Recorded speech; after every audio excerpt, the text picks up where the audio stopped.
28 news பார்த்துட்டு இருக்கோம். இது வந்து யூனிட் 1 ஜென்ரல் சயின்ஸ் அந்த சிலபஸ்க்குள்ள latest invention in science and technology, அறிவியல் மற்றும் தொழில்நுட்ப அண்மை கால கண்டுபிடிப்பு, அதுக்குள்ளே வர ஒரு நியூஸ் தான்.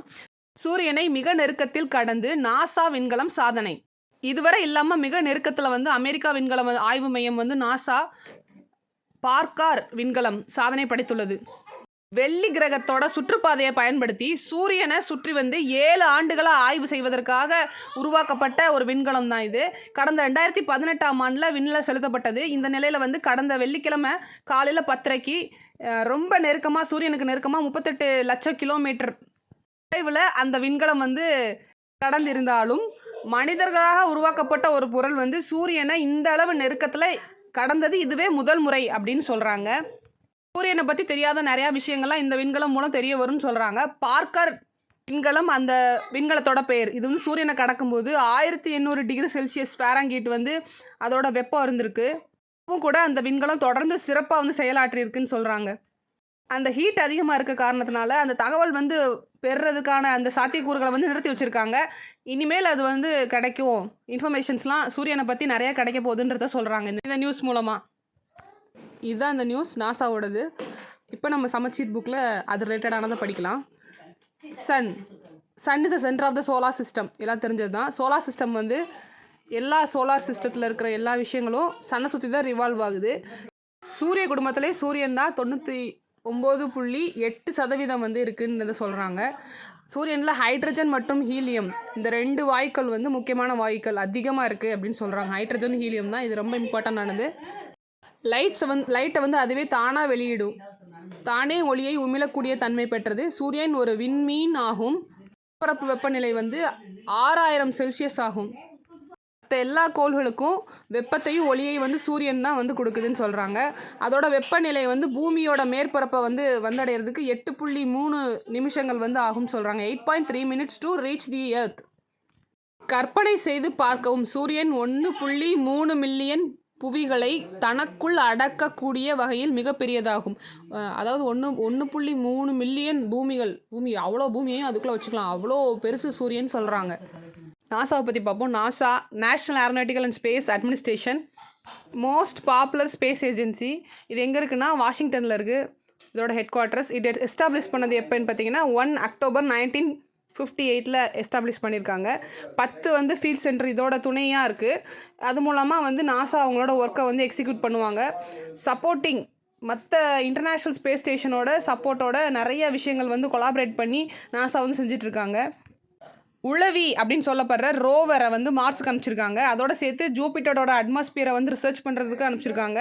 அப்புறம் சாட்டர்ன் அண்ட் மெர்க்குரி இது 2மே வந்து ரிசர்ச் பண்ணியிருக்காங்க.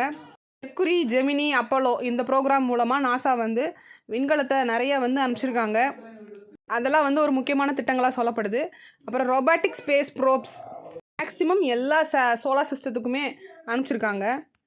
விண்கலம் மூலமாக நம்ம பூமியை பற்றின நிறைய தகவல்கள் வந்து நமக்கு கிடச்சிருக்கு. அதுதான் வந்து ஒரு சிறப்பம்சமாக சொல்லப்படுது.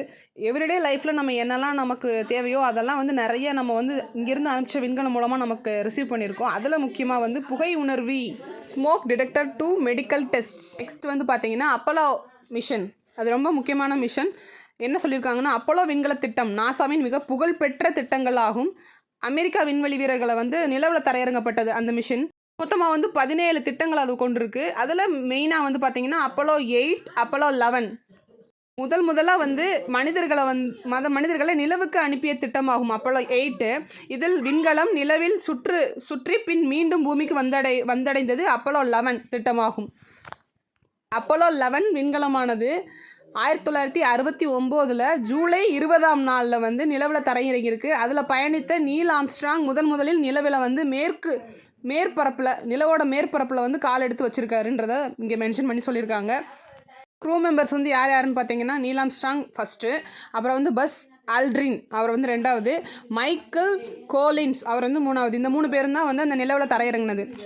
அப்புறம் வந்து பார்த்திங்கன்னா நாசாவும் இஸ்ரோவும் சேர்த்து கம்பைன் பண்ணி நிறைய ப்ராஜெக்ட்ஸ்லாம் செஞ்சுருப்பாங்க. அதில் பார்த்திங்கன்னா நாசா ஒர்க் வித் இஸ்ரோ அப்படின்ற டாபிக் கீழே அக்ரிமெண்ட் போட்டிருப்பாங்க. NISAR சேட்டிலைட் அது மூலமாக லான்ச் பண்ணணும்னு சொல்லி NASA ISRO synthetic aperture radar satellite அது. அப்புறம் வந்து மார்ஸ் எக்ஸ்ப்ளோரேஷன் மிஷன் செவ்வாய்க்கோளை வந்து ஆராயறதுக்கான அந்த திட்டம் வந்து 2 பேரும் ஒப்பந்தம் பண்ணியிருப்பாங்க. Work of Indian at NASA. அமெரிக்காவில் ஒர்க் பண்ணுற இந்தியர்கள் அவங்க வந்து நாசாவுக்காக இந்தியர்களாக இருந்தாலும் நாசாவுக்காக வேலை செஞ்சுருப்பாங்க. அந்த மாதிரி பர்சன்ஸ் 2 பேரை பார்க்க போகிறோம். ஒன்று கல்பனா சாவ்லா, இன்னொன்று வந்து சுனிதா வில்லியம்ஸ். கல்பனா சாவ்லா வந்து 17 மார்ச் 1962 வந்து பிறந்திருப்பாங்க. கர்னல் பஞ்சாப் அங்கே அது வந்து அவங்களோட பர்த் பிளேஸாக இருக்கும். அதே மாதிரி 1988 நாசாவில் அவங்க இணைஞ்சிப்பாங்க. Selected to take part in the Columbia shuttle mission. அதில் வந்து அவங்க டேக் பார்ட் பண்ணியிருப்பாங்க. 1999 கொலம்பியா ஷட்டில் மிஷனில் வந்து பார்ட்டிசிபேட் பண்ணியிருப்பாங்க. ஃபஸ்ட்டு இந்தியன் உமன் அஸ்ட்ரானட் வந்து ஸ்பேஸுக்கு போகிறதுல முதல் இந்திய பெண்மணினா இவங்க தான். அந்த கொலம்பியா ஷட்டில் மிஷனோட 2வது செகண்ட் மிஷனில் வந்து அவங்க வந்து தவறிடுவாங்க. அந்த விண்வெளி பயணத்தின் போது ஏற்பட்ட விபத்தில் வந்து அவங்க உயிரிழந்துருவாங்க. மொத்தமாக பார்த்தீங்கன்னா 10.4 மில்லியன் மைல்ஸ் வந்து அவங்க ட்ராவல் பண்ணியிருப்பாங்க. 252 ஆர்பிட்ஸை வந்து அவங்க சுற்றி வந்திருப்பாங்க. அதிகபட்சமாக 372 மணி நேரம் வந்து ஸ்பேஸில் அவங்க செலவிட்டிருப்பாங்க. 19 செப்டம்பர் 1965 யூஎஸ்ஏல பிறந்திருப்பாங்க. ஆகஸ்ட் 1998 அவங்களோட கரியர் வந்து அஸ்ட்ரானட்டாக ஸ்டார்ட் பண்ணியிருப்பாங்க. 2 முக்கியமான ட்ரிப்ஸ் வந்து அங்கே நடந்திருக்கும். இன்டர்நேஷ்னல் ஸ்பேஸ் ஸ்டேஷன் மூலமாக ரெண்டு ட்ரிப்ஸ் வந்து அவங்க போவாங்க. பன்னாட்டு விண்வெளி நிலையத்திற்கு 2 முறை பயணம் மேற்கொண்டார். விண்வெளியில் நீண்ட தூரம் நடந்த பெண் என்ற சாதனை 2012 படைத்தார். மொத்தம் 50 மணி நேரம் 40 நிமிடம் 7 விண்வெளி பயணங்கள் வந்து அவங்க வந்து போயிருப்பாங்க. இப்போ கூட ரீசெண்டாக வந்து ஒரு பயணமாக போய் அவங்க மாட்டிக்கிட்டாங்க இல்லையா, மாட்டிட்டு ரொம்ப நாள் அங்கேயே இருந்துட்டு வர முடியாமல் கஷ்டப்பட்டாங்க. அப்புறம் ஒரு வழியாக வந்துட்டாங்க. இப்போவும் மார்ஸுக்கு மெம்பர்ஸை அனுப்புகிற அந்த திட்டத்தில் இவங்களும் ஒரு மெம்பராக இருக்காங்க. She is one of the crew of NASA's manned Mars mission. மனிதர்கள் அனுப்புகிற திட்டம் இருக்குது. அந்த திட்டத்தில் இவங்களும் ஒருத்தராக பார்ட்டிசிபேட் பண்ண போகிறாங்க. இதுதான் வந்து 28ஆம் தேதியோட நியூஸ். தேங்க்யூ.